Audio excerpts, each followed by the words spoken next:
Okay दोस्तों, तो यहां पर अब हम लोग एक इंपॉर्टेंट कॉन्सेप्ट करने वाले हैं, the gravitational field lines. Gravitational field lines क्या होता है?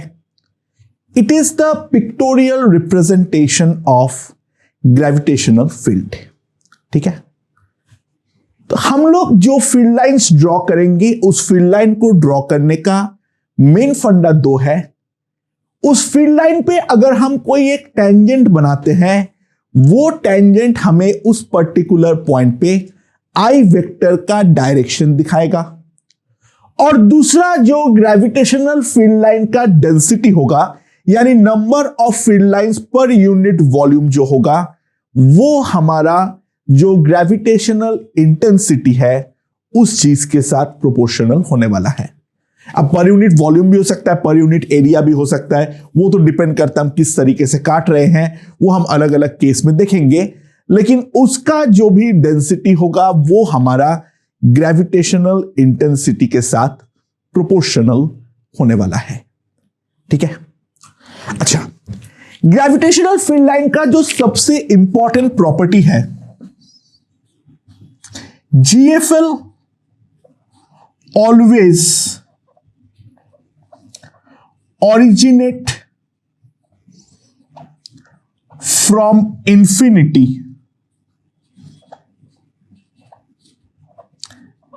and terminate on a mass।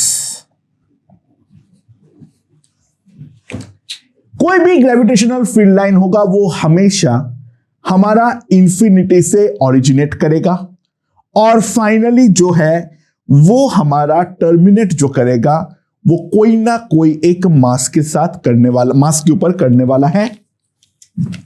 For a point mass all GFLs gravitational field lines, जिनको हम लाइंस ऑफ फोर्स भी बोलते हैं, आर ऑलवेज रेडियली इनवर्ड। एक सिंपल पॉइंट मास के लिए जितना भी ग्रेविटेशनल फील्ड लाइन हम बनाएंगे वो हमेशा हमारा इनवर्ड होने वाला है। यानी ये है हमारा पॉइंट मास m, इसके ऊपर ग्रेविटेशनल फील्ड लाइन जो भी बनेगा वो सारे के सारे हमारा सिमेट्रिक बनने वाला है, इंफिनिटी से ओरिजिनेट करेगा और मास m पर हमारा टर्मिनेट करेगा। It will be like this. जो भी हमारा ग्रेविटेशनल फील्ड लाइन है वो हमारा इंफिनिटी से ओरिजिनेट करेगा और हमारा मास पर टर्मिनेट करेगा। तो एक सिंपल पॉइंट मास के लिए जो ग्रेविटेशनल फील्ड लाइन होगा वो हमारा कुछ इस प्रकार का दिखने वाला है। ठीक है, जैसे मैं ड्रॉ कर रहा हूं उस चीज को ढंग से देख लो। अच्छा, स्ट्रेट लाइन है, जो टेंजेंट होगा ये खुद ही स्ट्रेट लाइन होगा, यही हमारा आई वेक्टर का डायरेक्शन भी है, ऑब्वियस सी बात है। और अगर मान लो हम स्फीयर काटते हैं, बाय द वे मैं 2D ड्रॉ कर रहा हूं, ये एक्चुअल में 3D है, तो जो हमारा यहां का रेडियस अगर R1 है और यहां का रेडियस अगर हमारा कोई दूसरा मैं स्फीयर काट रहा हूं कंसेंट्रिक, यहां का रेडियस अगर हमारा है R2, तो number of field lines per unit area of sphere R1 के लिए क्या होगा? मान लो ये टोटल मैंने n लाइंस ऐसे बनाया, that will B n by 4 pi R1 square.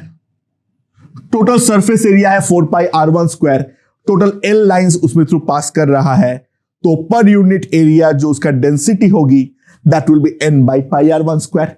अब यहां पर जितना लाइन r1 पे है उतना ही लाइन तो r2 पर है, तो स्फीयर r2 के केस में होगा n by 4 pi r2 square. ये है डेंसिटी 1, ये है डेंसिटी 2। अच्छा, बाय द वे I1 कितना है? I1 कितना है? That will B GM by R1 square, और I2 जो होगा that will B GM by R2 square. और अब अगर मैं यहां पे डिवाइड करूं तो साफ साफ मैं देख सकता हूं D1 by D2 will be equals to I1 by I2.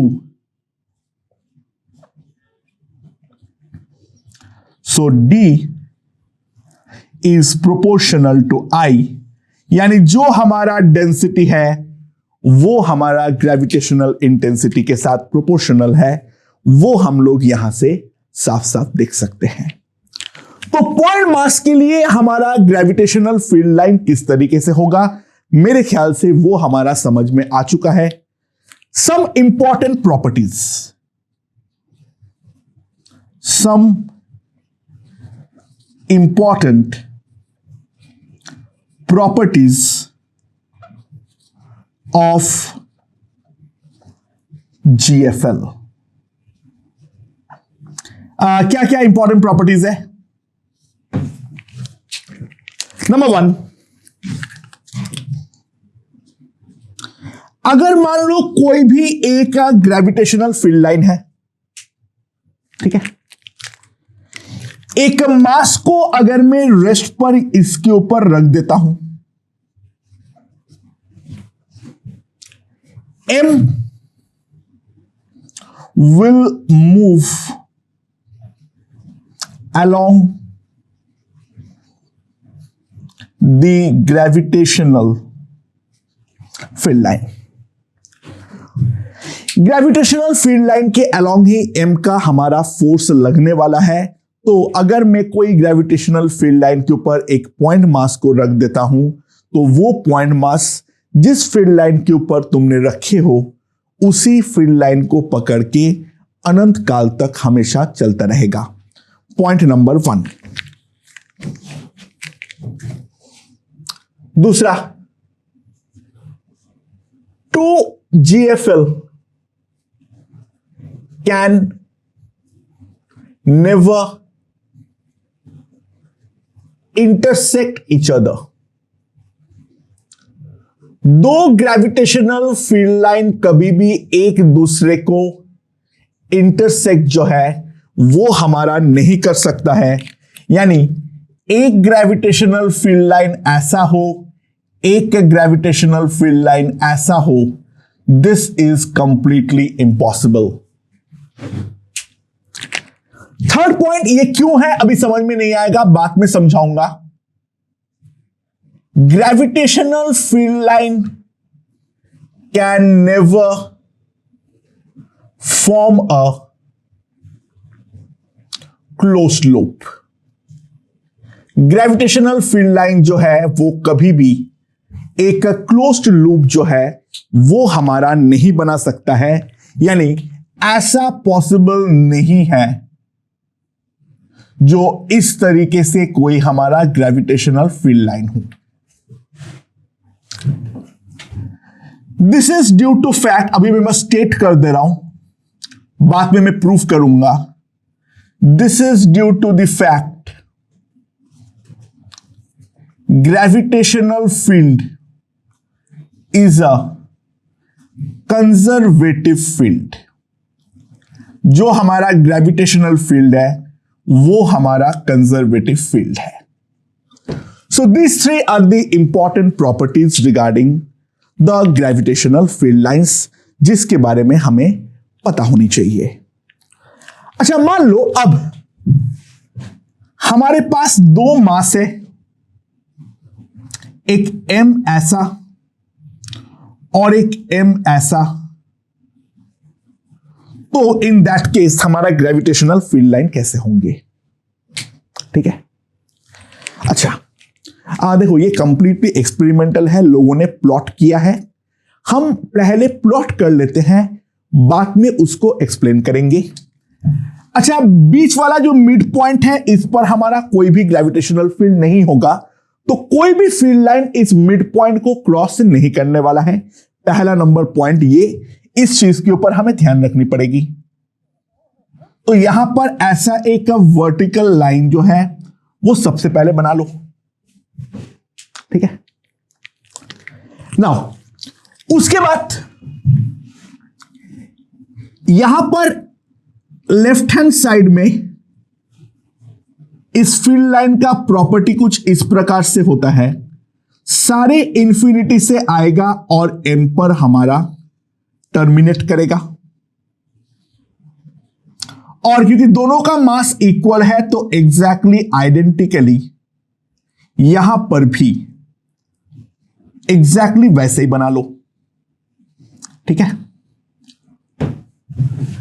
तो राइट साइड और लेफ्ट साइड के जोन में किस तरीके से होगा, मेरे ख्याल से वो क्लियर हो चुका है। बाय द वे, अगर नेट आई वेक्टर तुम्हें देखनी है तो यहां का जो टेंजेंट है वो हमारा नेट आई वेक्टर दे रहा है कोई भी पॉइंट पर, और ये जो आई वेक्टर होगा वो दोनों का ये वाला एम के कारण I1 वेक्टर और ये वाले m के कारण जो I2 वेक्टर है, इन दोनों का वेक्टोरियल सम है, ठीक है।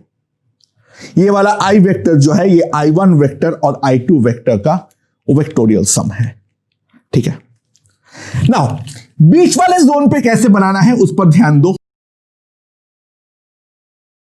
ये वाले लाइन पे हर पॉइंट पे हमारा जो ग्रेविटेशनल फील्ड है वो परपेंडिकुलर है, तो यहां से लगभग फील्ड लाइन ऐसे स्ट्रेट आएंगी, इसके अंदर एंटर करेंगे। इस तरफ भी एग्जैक्टली वैसे ही। तो ये होगा हमारा 2 पॉइंट मास के चलते जो ग्रेविटेशनल फील्ड लाइंस है उसका प्लॉटिंग। अगर दोनों मास इक्वल है फिर तो बात बढ़िया, लेकिन अगर मान लो हमारे पास यहां पर m है और यहां पर हमारा 4m है, तो इन दैट केस कैसे ड्रॉ करेंगे हम लोग। अच्छा, पहले ये दोनों लाइन तो ड्रॉ कर दो। ये वाला मास इसका 4 गुना है, वो हम कैसे दिखाएंगे। ध्यान देना दोस्तों, यहां पर अगर हम कोई भी लाइन ऐसे बना लेते हैं तो इतने ही जगह यहां पर भी बनाओ,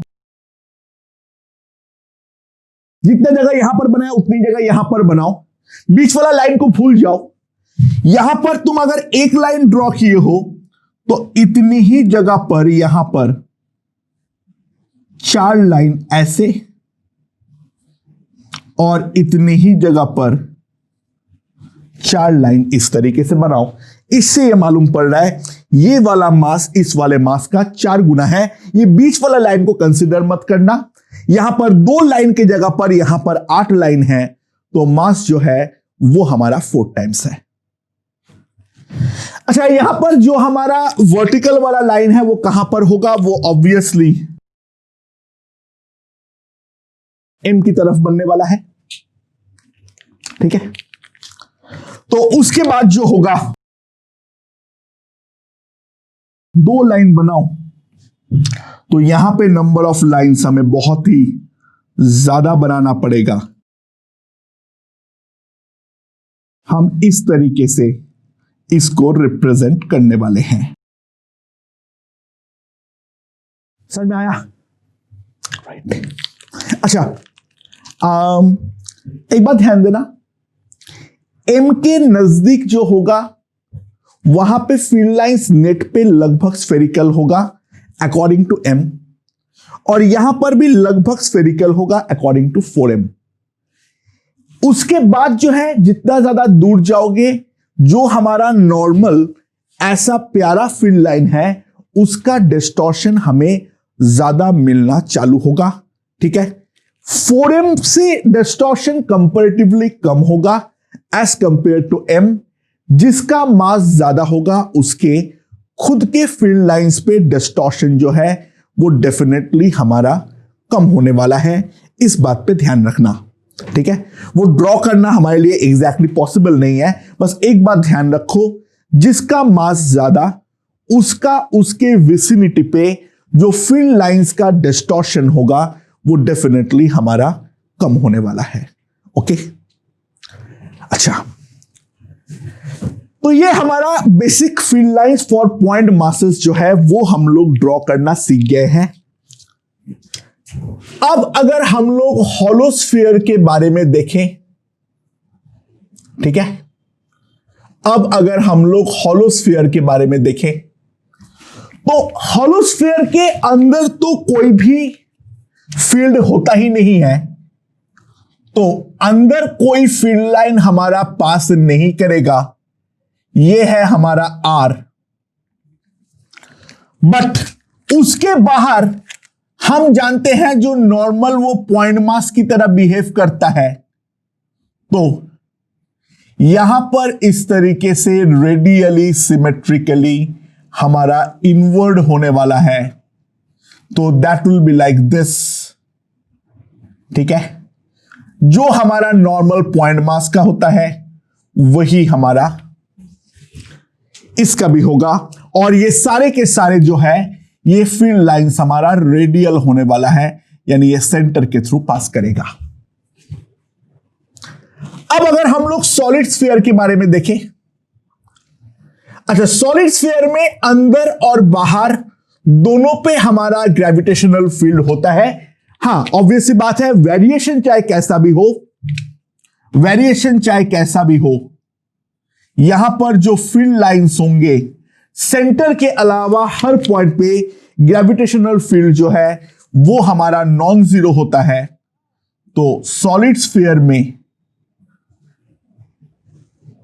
अंदर और बाहर दोनों में ही रेडियली सिमेट्रिकली हमें ग्रेविटेशनल फील्ड लाइंस जो है वो हमें मिलने वाली है, राइट, लाइक दिस, ठीक है। अच्छा, अगर हम बात करें इनफाइनाइट वायर की, तो इनफाइनाइट वायर के केस में ये हमारा एक्सिस है, ये हमारा प्लस इंफिनिटी है, ये हमारा माइनस इंफिनिटी है। तो जो हमारा फील्ड लाइन होता है वो यहां से एक्सियली आउटवर्ड इस तरीके से निकालता है, लाइक दिस, सॉरी आउटवर्ड बोला, इनवर्ड निकलता है। भाई ग्रेविटेशन में हमेशा ही इनवर्ड होगा, द रीजन बीइंग हमेशा फील्ड लाइन मास पे ही हमारा टर्मिनेट होना चाहिए। तो यहां पर ऐसे एक्सियल सिमेट्री रखते हुए हमें फील्ड लाइंस बाहर निकलते हुए नजर आएगा। यानी अब अगर हम लोग इसका टॉप व्यू ले, ये है हमारा वायर, ऐसे प्लेन के अंदर बाहर है, तो हमें जो फील्ड लाइंस नजर आएंगे वो हमारा ऐसे रेडियली सिमेट्रिक जो है वो हमारा नजर आने वाले हैं। This is the top view जो मैंने यहां पर ड्रॉ किया, ठीक है। सारे उस वाले वायर का एक्सिस पे जाके टर्मिनेट होने वाले हैं। अच्छा, अगर थिक हॉलो वायर है तो अंदर जो होगा वो जीरो हो जाएगा, बाहर जो होगा वो नॉर्मल ऐसे ही होने वाला है, और अगर सॉलिड है तो अंदर और बाहर दोनों में ही इस प्रकार से होने वाला है। वो चीज आई होप पूरी तरीके से क्लियर है। और लास्ट जो एक चीज है जो अलग होता है वो है इनफाइनाइट सरफेस। तो यहां पर अगर हम ध्यान दें,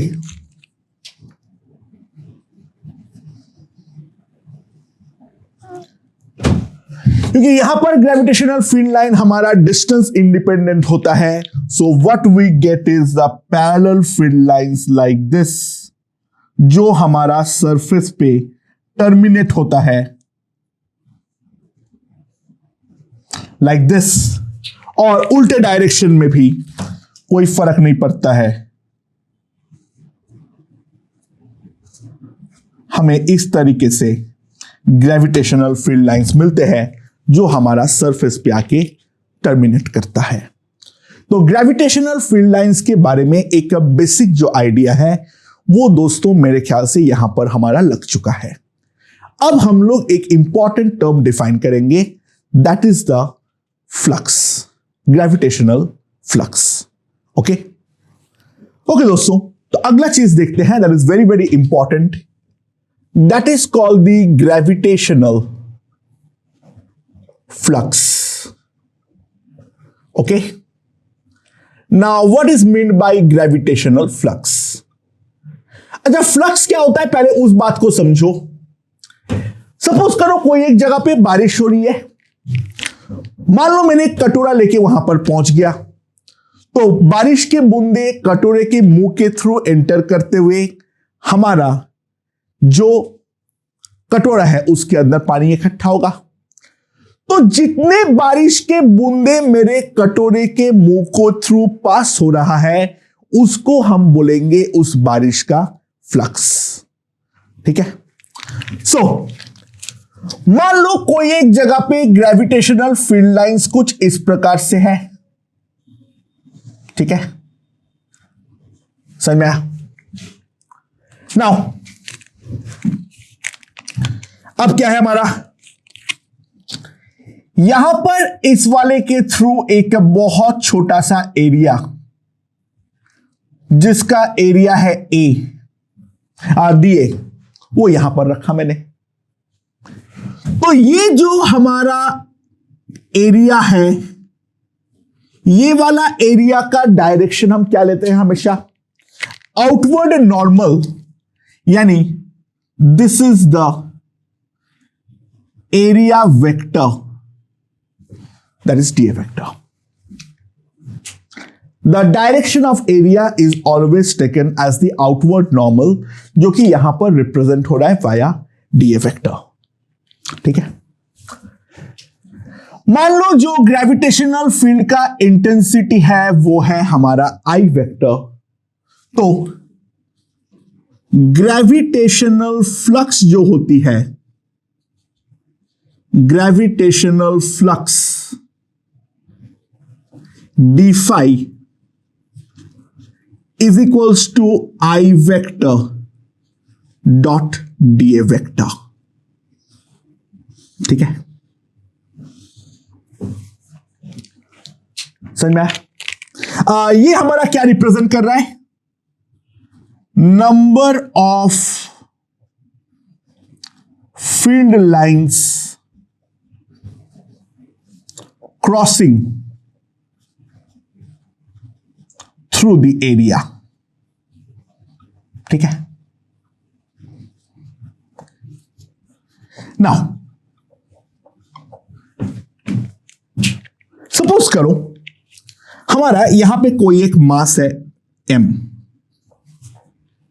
ठीक है, और ये वाला जो मास है इसके चारों तरफ में ऐसा कोई एक सरफेस है जो मास m को पूरी तरीके से घेर रखा है, तो ये वाले को हम बोलेंगे एनक्लोजिंग सरफेस। इस वाले को हम बोलेंगे एनक्लोजिंग सरफेस। ठीक है, तो ऑब्वियस बात है ये मास m के करस्पॉन्डिंग जो हमारा फील्ड लाइंस है वो इस तरीके से आने वाला है, जो डेफिनेटली ये वाले एनक्लोजिंग सरफेस के थ्रू काटता हुआ ही बाहर जाएगा। ठीक है, अच्छा, अगर किसी भी बॉडी का मास है m, तो उसके थ्रू जो नंबर ऑफ फील्ड लाइंस होते हैं that is given by 4 pi g into m। ये चीज मान लो, ये चीज तुम्हें माननी पड़ेगी। अगर कहीं पर भी कोई मास है m, तो उसके थ्रू जो टोटल हमारा फील्ड लाइंस होते हैं उसका संख्या बोलते हैं हम लोग 4 पाई g इंटू m। ये कैसे आया, भाड़ में जाए, ये तुम्हें मानना पड़ेगा।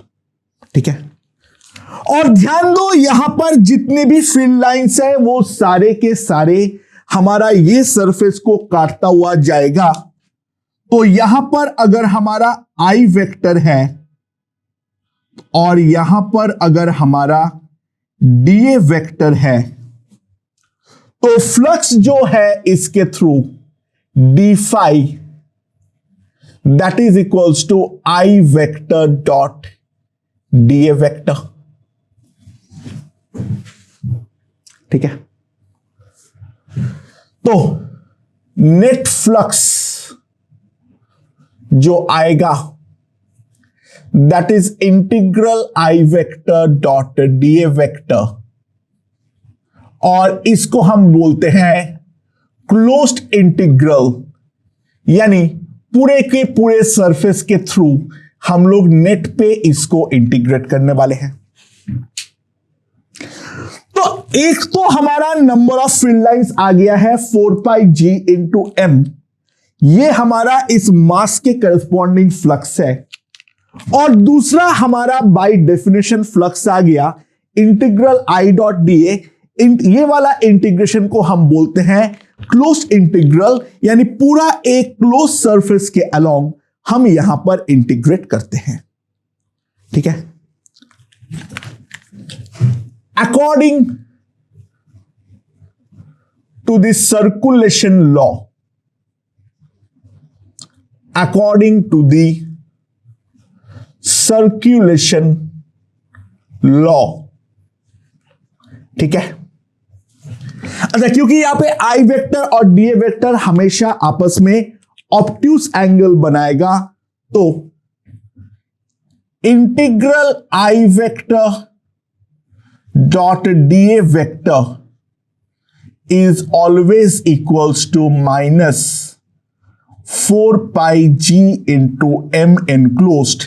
माइनस होने का कारण यह है I और DA के बीच का एंगल हमेशा हमारा ऑब्ट्यूज होने वाला है, और यहां पर लेफ्ट हैंड साइड हमेशा नेगेटिव आएगा। This is basically a number, ठीक है। तो obviously left hand side negative, right hand side को नेगेटिव बनाने के लिए मुझे यहां पर एक माइनस साइन जो है वो लगाना पड़ेगा। एम एनक्लोज का मतलब क्या है? It is the enclosed mass, that is all mass inside the surface।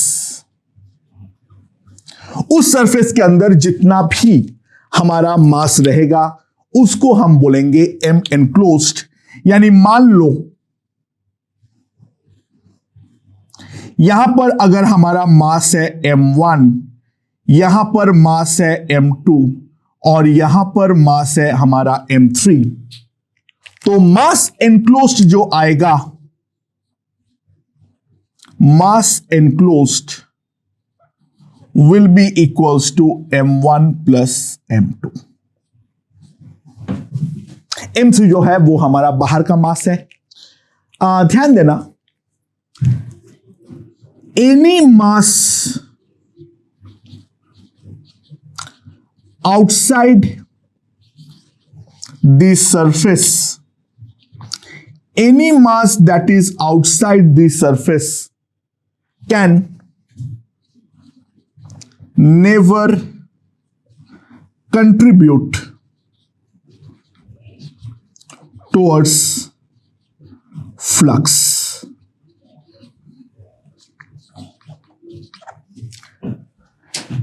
ध्यान देना, हम लोग जो भी इनकमिंग फ्लक्स होता है, हम लोग के पास जो भी हमारा इनकमिंग फ्लक्स होता है उसको हम लोग बोलते हैं नेगेटिव, और जो भी हमारा आउटगोइंग फ्लक्स है, जो भी हमारा आउटगोइंग फ्लक्स है, that outgoing flux is always positive. ये हमारा कन्वेंशन है। अच्छा, सरफेस के बाहर कोई भी मास क्यों फ्लक्स में कंट्रीब्यूट नहीं कर सकता है उसके बारे में सबसे पहले समझो। मान लो ये है हमारा सरफेस, यहां पर है हमारा एक बाहर पे एक मास है m।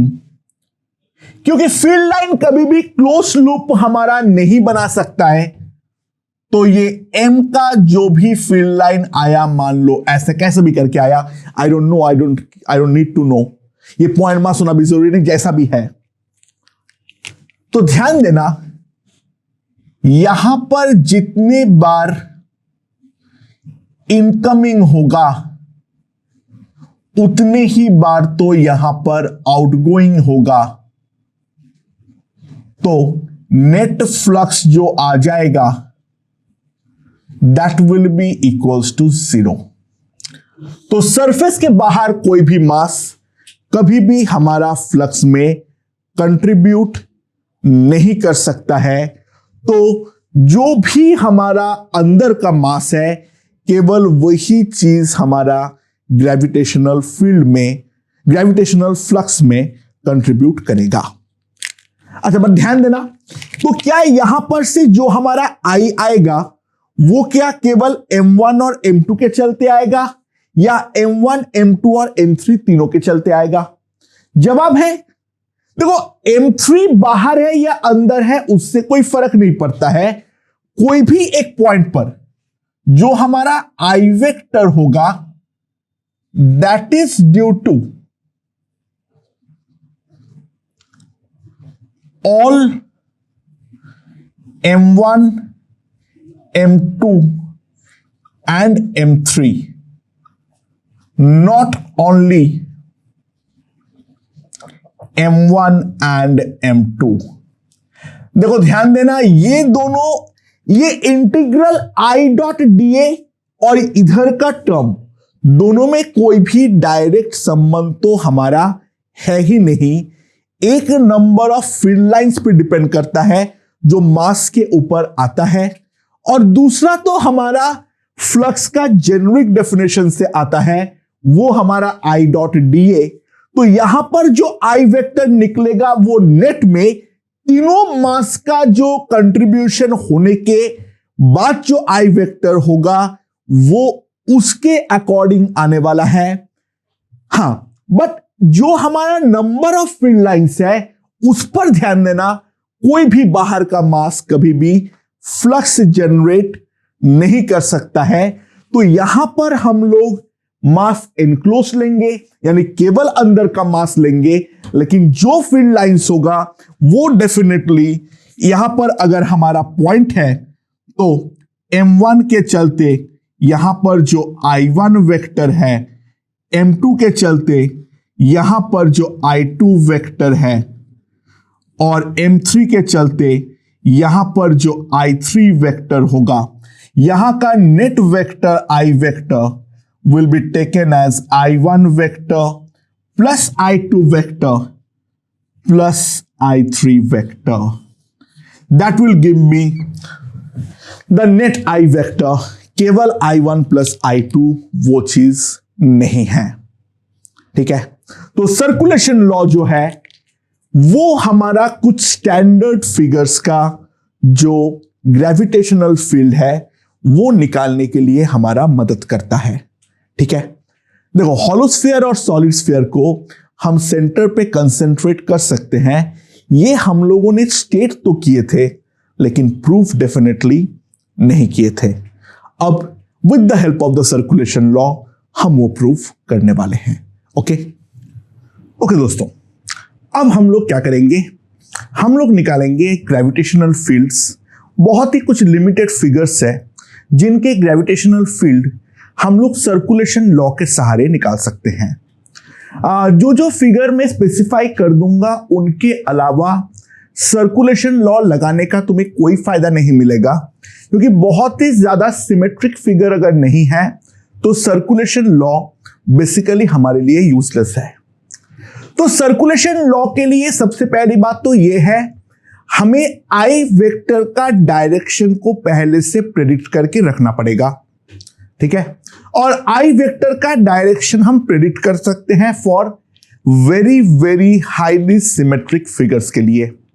ठीक है, तो जो जो फिगर के लिए हम सर्कुलेशन लॉ अप्लाई कर सकते हैं वो मैं एक एक करके तुम लोगों को अब दिखाने वाला हूं। Let's start. सबसे पहला हम जिसके लिए कर सकते हैं वो है पॉइंट मास। सबसे पहले हम जिसके लिए कर सकते हैं वो है पॉइंट मास। ठीक है, नाउ पॉइंट मास में हमारे पास एक स्फेरिकल सिमेट्री है, तो ये है मेरा पॉइंट मास m। ठीक है, नाउ यहां पर जो हमारा ग्रेविटेशनल फील्ड लाइंस होते हैं वो हमारा रेडियली इनवर्ड होता है इस तरीके से, वो हम लोगों ने पहले ही देख चुके हैं। अच्छा, पॉइंट मास का जो सिमेट्री है वो हमारा स्फेरिकल सिमेट्री है, तो जो सिमेट्री है उसी के अकॉर्डिंग तुम्हें अपना सरफेस काटना है। तो इसको सेंटर बनाते हुए जितना दूरी r पर तुम्हें ग्रेविटेशनल फील्ड निकालना है, ठीक है, वहां पर उतने दूरी पर हम लोग एक स्फेरिकल सरफेस काटेंगे। This is a spherical surface. Okay, now यहां पर this is the direction of I vector, कहीं पर भी काट लो, और यहां पर है मेरा डीए वेक्टर। डीए वेक्टर जो है वो ऑब्वियस सी बात है वो हमारा रेडियली आउटवर्ड होगा। हम लोग हमेशा जो एनक्लोजिंग सरफेस है उसके अंदर से ऑब्जर्व करते हैं। तो आई वेक्टर और डीए वेक्टर के बीच का जो एंगल है, angle between I vector and d a vector जो है that is equals to 180 degree. अच्छा, आई जो है वो ड्यू टू स्फेरिकल सिमेट्री हर पॉइंट पे मैग्नीट्यूड वाइज सेम है। So I dot D A will be equals to I into dA into cos 180 degree. So that is equals to minus I into TA. तो हमारे पास आएगा integral minus I dA, that is 4 pi G into M enclosed, और यहां पर जो enclose मास है वो तो हमारा पूरा का पूरा पॉइंट मास है m। सो आई हमारा इंटीग्रेशन के बाहर, integral dA minus 4 pi G into M। अच्छा, इंटीग्रल dA टोटल सरफेस का नेट इंटीग्रेशन जो होगा वो हमारा सरफेस एरिया देगा। A sphere of radius r, surface area definitely कितना है 4 पाई r स्क्वायर। तो I into 4 pi r square equals to 4 pi G into M। तो I आ जाएगा जो हमारा आना चाहिए था GM अपॉन r स्क्वायर। तो पॉइंट मास का हम इस तरीके से निकाल सकते हैं, राइट। दूसरा, दोनों स्फीयर, यानी पहला हम देखेंगे हॉलोस्फीयर। ठीक है, नाउ हॉलोस्फीयर के बारे में अगर हम ध्यान दें, अगर मान लो हमारे पास कोई एक हॉलोस्फीयर है जिसका मास है m और इसका रेडियस है r, ठीक है, स्फेरिकल शेल है। एक चीज ध्यान दो, इनसाइड के केस में मास एनक्लोज्ड हमेशा ही हमारा 0 होगा। हम लोग यहां पर कहीं पर भी एक एनक्लोजिंग सरफेस काट दे तो हमारा एम इनक्लोज जो है वो डेफिनेटली 0 होगा। तो integral I dot D A हमारा 0 है, क्योंकि हमारा सिमेट्री तो रहेगा ही रहेगा। ठीक है, तो आई डॉट डी ए को मैं आई इंटू डी ए भी लिख सकता हूं, प्लस और माइनस आई डोंट केयर। तो यहां से मैं आई जो है वो लिख सकता हूं 0, यानी हॉलोस्फीयर के अंदर जो हमारा एनक्लोजिंग मास है वो हमारा 0 होने के कारण जो हमारा ग्रेविटेशनल फील्ड इंटेंसिटी होगी that will be definitely equals to 0। मेरे ख्याल से ये चीज हमें समझ में आ चुका है। ठीक है, नाउ बाहर के लिए जो हमारा ग्रेविटेशनल फील्ड लाइंस होंगे यहां पर भी हमारा डेफिनेटली स्फेरिकल सिमेट्री तो रहेगा, और बाहर में हम कहीं पर भी अगर एक इनक्लोजिंग सरफेस काटते हैं of radius small r like this, देखो जो सिमेट्री है उसी के अकॉर्डिंग हमें काटना है। यहां पर स्फेरिकल सिमेट्री है तो इनक्लोजिंग सरफेस जो काटेंगे वो स्फीयर ऑफ रेडियस आर काटेंगे। तो यहां पर भी बाहर के लिए अगर हम ध्यान दें, आई dot D A will be simply equals to minus I into dA। ठीक है, सो हमारे पास जो आएगा integral minus I d A is equals to M enclose जो है वो तो हमारा टोटल मास है -4πg m इंटू आर। सो इसी लॉजिक से आई यहां पर भी आ जाएगा gm अपॉन आर स्क्वायर। ठीक है, तो हॉलोस्फीयर के केस में भी हम साफ साफ देख सकते हैं जो हमारा हमने जो वहां पर से डिराइव किए थे, हमने बोले थे जे इसको हम लोग सेंटर पे रखता हुआ एक पॉइंट मास एज्यूम कर सकते हैं। ठीक है, तो वो वाला चीज मेरे ख्याल से यहां पर समझ में हमें आ चुका है, जो ये चीज मैं क्यों बोल रहा हूं, क्यों ये सेंटर पर कंसेंट्रेट हो सकता है। ओके, नाउ थर्ड जो है वो है सॉलिड स्फीयर। अच्छा, ऑब्वियस सी बात है, आउटसाइड के लिए देख लो कोई डिफरेंस नहीं पड़ेगा। आउटसाइड के लिए एम इनक्लोज जो आएगा हमारा वो तो हमारा डेफिनेटली एम ही आने वाला है, और बाहर से देखने पर किसी भी हालत पर हमारा हॉलो है या सॉलिड है उस पर डिफरेंस तो मालूम पड़ ही नहीं सकता है। तो आई जो आएगा वो सिंपली आएगा gm upon r square provided r is greater than और इक्वल्स टू कैपिटल आर। हाँ, इनसाइड में गेम जो है वो हमारा कंप्लीटली बदलेगा। लेट्स सी, ये हमारा है सॉलिड स्फीयर, और स्फेरिकल सिमेट्री के कारण इसका जो ग्रेविटेशनल फील्ड लाइंस होंगे तो ये वाले फील्ड लाइंस कुछ इस प्रकार के होने वाले हैं। बाहर के लिए तो हम लोग देख चुके हैं, अंदर के लिए मैं क्या करूंगा, अगेन स्फेरिकल सिमेट्री तो है ही है, तो मैंने रेडियस स्मॉल आर का एक एनक्लोजिंग सरफेस काट दिया, और इसके अंदर जो मास होगा वो मेरा एम एनक्लोज देने वाला है।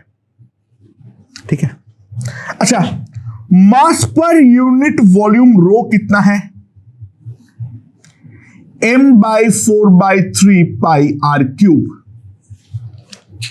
और इसका जो वॉल्यूम है, जो मैंने ये वाला स्फीयर काटा हूं, इसका जो वॉल्यूम है वो है 4/3 pi small r cube.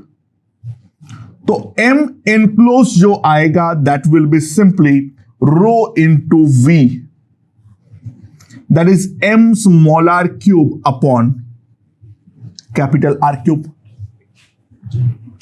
m small r cube upon capital R cube. So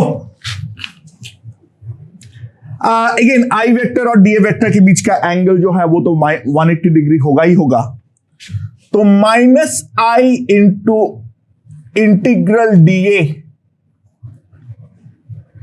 minus 4 pi G into M enclosed, minus 4 pi G into M enclosed, और एम एनक्लोज्ड जो आएगा that is m small r cube upon capital R cube, और d A जो होगा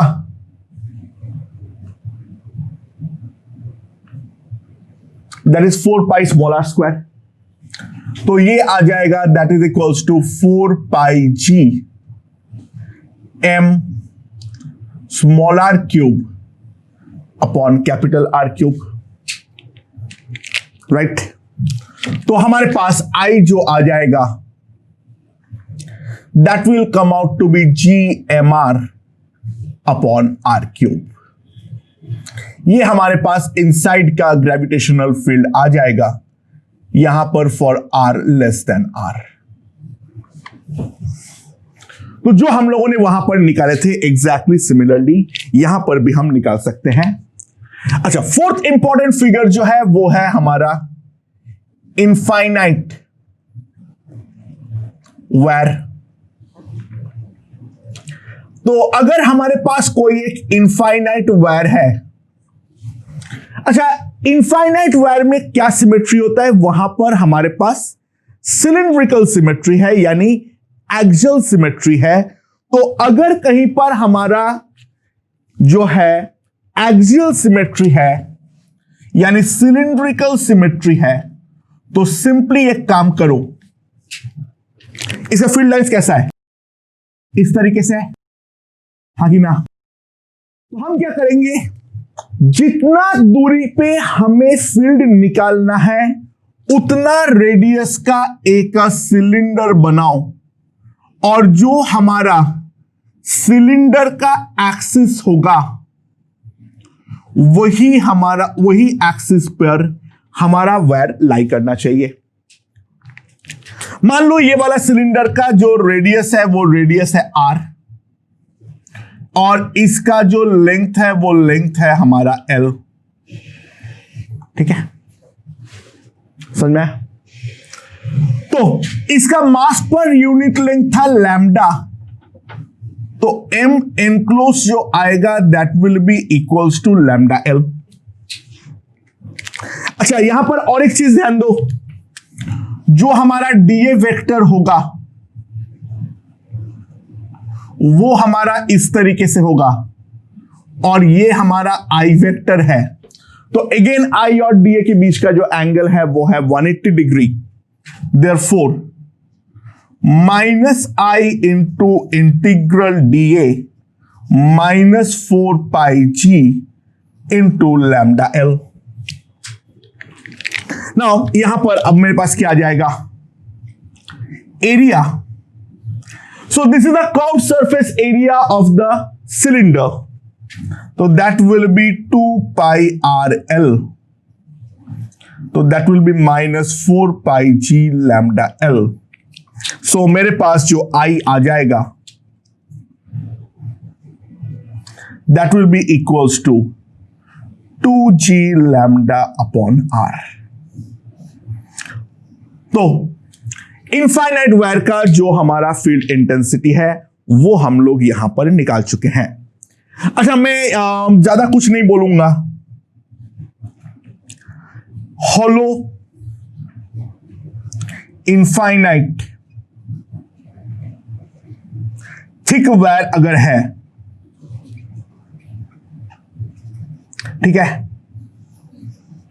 सो hollow infinite thick wire के case में just like हॉलोस्फीयर जो हम लोगों ने डिराइव किए थे, जस्ट हम लोगों ने हॉलोस्फीयर में जो चीज डिराइव किए थे, यहां पर भी इनसाइड के लिए साफ साफ हम देख सकते हैं, इनसाइड के लिए कैसा भी हम लोग काट लें, एम एनक्लोज जो है वो हमारा 0 होगा, तो आई जो होगा वो हमारा 0 हो जाएगा। और आउटसाइड के लिए हम सिंपली देख सकते हैं ये इफेक्टिवली तो एक वायर की तरह ही काम करेगा। जो मैंने बोला था थिक वायर को सिंपली एक वायर की तरह मान लेना एक्सिस पे। यहां पर भी अगर हम ध्यान दें, ये अगर हमारा एनक्लोजिंग सरफेस हुआ तो वायर और इसमें कोई भी डिफरेंस आने वाला ही नहीं है, बस ठीक है। इसका रेडियस आर है मानता हूं, तो कैपिटल आर तक 0 रहेगा, लेकिन उसके बाद तो नॉर्मल ये एक इनफाइनाइट वायर की तरह ही बिहेव करेगा। सो जो हमारा आई होगा that will be simply 2g lambda upon r, जहां पे r ग्रेटर देन और equals to capital R। Outside के लिए तो नॉर्मल हमारा जो हॉलो है और जो वायर है उनमें कोई डिफरेंस नहीं होने वाला है। ये एक चीज मेरे ख्याल से समझ में आ चुका है। The next figure we are going to deal with is solid infinite thick wire. ठीक है, सॉलिड इनफाइनाइट थिक वायर। और बाहर के लिए तो ऑब्वियस सी बात है, हॉलो और सॉलिड में कोई डिफरेंस मालूम ही नहीं पड़ेगा। तो आउटसाइड के लिए तो सिंपल सी बात है, आउटसाइड के लिए तो सिंपल सी बात है, हमारे पास क्या आने वाला है, जो I equals to 2g lambda upon small r। यहां पर मेन गेम जो है वो डेफिनेटली हमारा इनसाइड के लिए होने वाला है। तो अब हम लोग कंसीडर करेंगे what will happen for inside. Let's see, हमारे पास जो वायर है उसका रेडियस है कैपिटल R। हमारे पास जो वायर है उसका रेडियस है कैपिटल R। ठीक है, नाउ यहां पर क्या है, मास पर यूनिट लेंथ जो दे रखा है वो दे रखा है हमारा लैम्डा। अच्छा, gravitational field lines by symmetry obvious सी बात है, हमारा ये वाले एक्सिस के तरफ ही आएगा जस्ट लाइक दैट। ठीक है, मैं इसका टॉप व्यू अभी थोड़ी देर में ड्रॉ करने वाला हूं, लेकिन पहले ये वाला बात समझ लो, यहां पर भी ग्रेविटेशनल फील्ड लाइंस तो ऐसे ही होंगे, क्योंकि अल्टीमेटली तो एक्सियल सिमेट्री है। तो हमें जो एनक्लोजिंग सरफेस काटना है वो एनक्लोजिंग सरफेस सिलिंड्रिकल ही काटना पड़ेगा, सिलिंड्रिकल ही काटना पड़ेगा। और इसके अंदर का एम एनक्लोज जो है वो हमें निकालना है। ये वाला रेडियस जो है that radius is small r।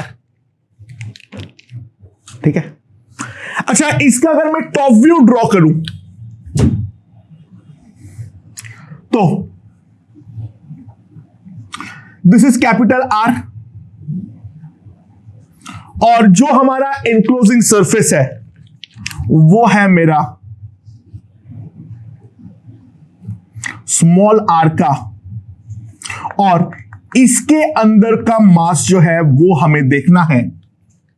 अरे दोस्तों, इसका मास पर यूनिट लेंथ है लैम्डा, तो अगर मैं L लेंथ तक कंसीडर करूं तो यहां पर टोटल लेंथ L अगर मैं कंसीडर करूं तो M कितना आ जाएगा, लैम्डा L।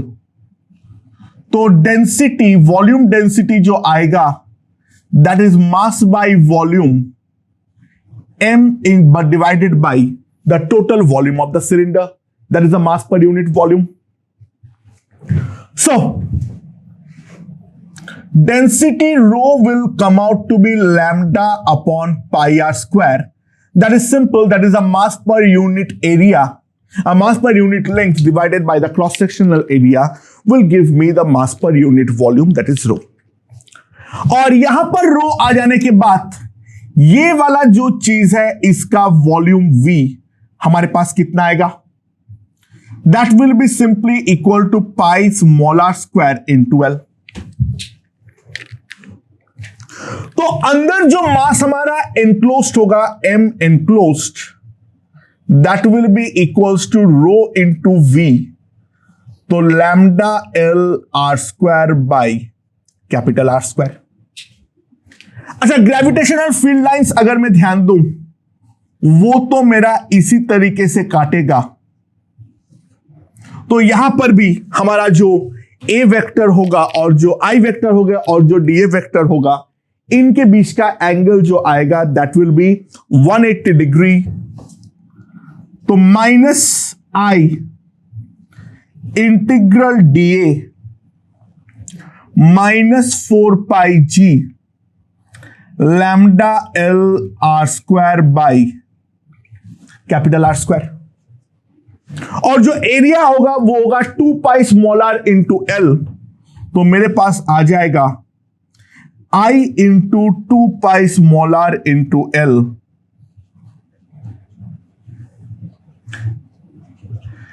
राइट, ये हमारे पास आ जाएगा। And now 2 pi gone, L L gone, ठीक है, तो I जो आएगा that will be equals to 2 lambda g small r upon capital R square. तो ये हो जाएगा हमारा gravitational field intensity inside a thick wire. अच्छा, इसके अलावा और हाईली सिमेट्रिक फिगर कौन है? Infinite surface. Let's do it. Okay दोस्तों, तो अगला जो हम देखेंगे वो है हमारा इनफाइनाइट सरफेस, ठीक है। So let's see, infinite surface के लिए हमारे पास क्या था? हमारा एक सरफेस है जिसका मास पर यूनिट एरिया जो है वो हमारा दे रखा था सिग्मा। अच्छा, इसका जो ग्रेविटेशनल फील्ड लाइंस है वो हम लोग पहले ही देख चुके हैं, वो हमारा सारे के सारे पैरेलल फील्ड लाइंस होते हैं, ठीक है। This is like this, okay, और पीछे की तरफ भी ऐसे। नाउ यहां पर काटने के लिए क्या है, इसका मैं साइड व्यू ड्रॉ कर रहा हूं, व्यू विजुलाइज करना। थोड़ी देर बाद इसका मैं साइड व्यू ड्रॉ करूंगा। यहां पर कोई भी शेप में अपने मर्जी से एक एरिया ए काट लो, और एग्जैक्टली सिमिलरली यहां पर उतने ही दूरी पे एक एरिया ए उसके पैरेलल काट लो, ठीक है। दूरी चाहे कुछ भी हो, डजंट मैटर, इसका लेंथ टोटल 12 मान लो, ठीक है। तो ऑब्वियस सी बात है, यहां पर जो हमारा इसके ऊपर जो हमारा एरिया काटेगा वो भी हमारा ए ही होने वाला है। यानी साइड व्यू वाइज एक बार मैं ड्रॉ कर दे रहा हूं। ये हमें कुछ इस प्रकार का नजर आएगा, लाइक दिस। यहां पर जो हमारा मास एनक्लोज हुआ है, ये मास एनक्लोज हमारा होगा simply sigma into area A. अब यहां पर अगर हम ध्यान दें, यहां पर भी हमारा आई वेक्टर ऐसा है और डीए वेक्टर ऐसा है, यहां पर भी आई वेक्टर ऐसा है और डीए वेक्टर ऐसा है। तो again minus I into d A minus 4 pi G into M enclosed, that will be simply sigma A. And जो हमारा इंटीग्रल डीए होगा वो 2 इंटू ए होगा, क्योंकि इस तरफ भी एक ए होगा, इस तरफ भी एक ए होगा। तो सिंपली मैं लिख सकता हूं I into 2a 4 pi G into sigma A. तो आई जो आएगा that will be 2 pi into sigma G. I जो आएगा that will be 2 pi into sigma G. मेरे ख्याल से हमें ये चीज समझ में आ चुका है, राइट। लास्ट फिगर, अब उसके ऊपर ध्यान देते हैं। कल हम लोगों ने किए थे, पिछले लेक्चर में हम लोगों ने किए थे, वो क्या है? Thick infinite plate. ओके, तो वहां पर हम लोगों ने क्या किए थे? जो हमारे पास एक थिक इनफाइनाइट प्लेट है जिसका मास पर यूनिट वॉल्यूम जो है दैट इज रो। ठीक है, ये मैं इसका साइड व्यू ड्रॉ कर दे रहा हूं। दिस वाज रो। उसका जो मिड पॉइंट था उसका प्लेन ऑफ सिमेट्री हम लोगों ने ले लिए थे। ठीक है, उसका जो मिड पॉइंट था उसके अबाउट हम लोगों ने प्लेन ऑफ सिमेट्री हमने ले लिए थे। ये वाला थिकनेस था T, इसका मास पर यूनिट वॉल्यूम है वो है रो। इसका ग्रेविटेशनल फील्ड लाइन हम लोगों ने पहले ही देख चुके थे, वो कुछ इस प्रकार से होने वाला है, राइट। यहां पर ऊपर ऐसे होगा और नीचे की तरफ इस प्रकार से होगा। जो बीच वाले लाइन होंगे वहां पर जाके ये कन्वर्ज करते हुए हमारा नजर आएगा। अच्छा, अगर बाहर के लिए निकालना हो तो हम क्या करेंगे? एग्जैक्टली सिमिलरली काटेंगे। ठीक है, जो अगर बाहर के लिए करना हो तो सिमेट्रिकली दोनों तरफ काट दो। यहां पर भी एरिया ए है, यहां पर भी एरिया ए है, तो यहां पर भी जो हमारा एरिया काटेगा, यहां पर भी जो हमारा एरिया काटेगा वो पूरे में ए ही कटेगा। तो वॉल्यूम जो कटेगा वो कटेगा ये वाला पूरा A इंटू टी। तो मास एनक्लोज जो आएगा that will be equals to rho AT। और ऊपर और नीचे में सिमेट्री है तो सिंपली मैं लिख सकता हूं -i into integral DA that is equals to क्या आ जाएगा मेरे पास? -4 pi G into M enclosed that is rho AT.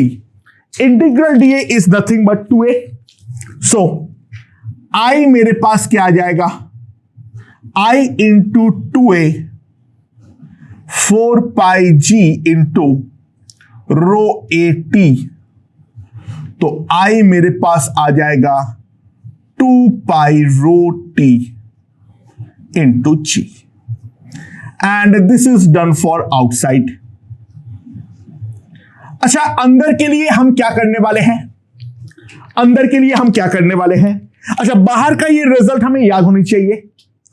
अब अगर हम अंदर के लिए देखें, यहां पर at a distance r from here मुझे अगर निकालना हो r लेस देन t/2, तो हम लोग एग्जैक्टली वैसा ही A का एनक्लोजिंग सरफेस काटेंगे लाइक दिस। यहां का एरिया है A, यहां का एरिया है A, और यहां का भी एरिया ऑब्वियसली A है। तो जो हमारा मास एनक्लोज होगा, ध्यान देना, ये अगर हमारा R है तो ये डिस्टेंस है T/2 माइनस R। तो इतने जगह पर ही तो हमारा मास एनक्लोज होने वाला है। तो M एनक्लोज जो आएगा that will be equals to rho A T/2 minus R। अब यहां पर अगर हम ध्यान दें, यहां से हमारा I इस प्रकार से है और यहां से हमारा I इस प्रकार से है। तो यहां पर जो हमारा I मतलब I डैश हमें निकालनी है। यहां पर I ऐसा DA ऊपर होगा क्योंकि हम तो अंदर से देखते हैं हमेशा। तो I और DA के बीच में एंगल जो आएगा वो 180 आएगा। तो -I इंटू इंटीग्रल DA।